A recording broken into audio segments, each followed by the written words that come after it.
April 19, 1775. Word reached the village of Danvers around 9 a.m.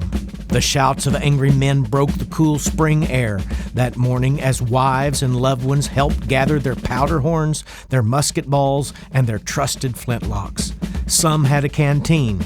Many had nothing other than their weapons. There was no time to delay. They didn't have horses to take them, but they had something better. They had heart, and they had feet that flew. The men of Danvers, farmers, cobblers, sons barely turned men, heard the call that fateful morning. The redcoats were on the march. Lexington, Concord, blood had been spilled. So the brave men of Danvers did what they had to do. They ran. They ran 16 miles to reach the village of Monotony. Muskets slung over shoulders, powder horns rattling, breath steaming in the cold April morning. They didn't stop for food. They didn't pause to pray. They prayed as they ran. By the time they reached Monotony, the streets were a battlefield. British regulars were retreating, angry, bloodied, desperate. But these weren't flat fields like in Lexington. These were homes, doorways, narrow streets, upstairs windows, cellars. House to house, they fought like lions.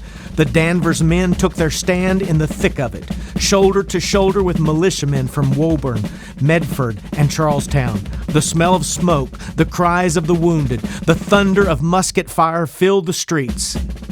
By day's end, 7 Danvers men lay dead. Ebenezer Goldthwaite, 22. George Southwick, just 20 years old. They fell not in uniform, but in homespun, not for glory, but for liberty.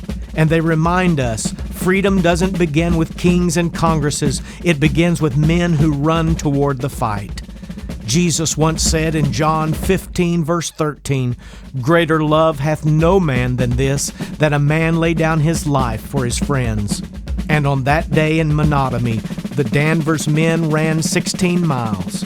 16 miles to prove their love to their wives, their children, their communities, and to their nation, and to you and to me.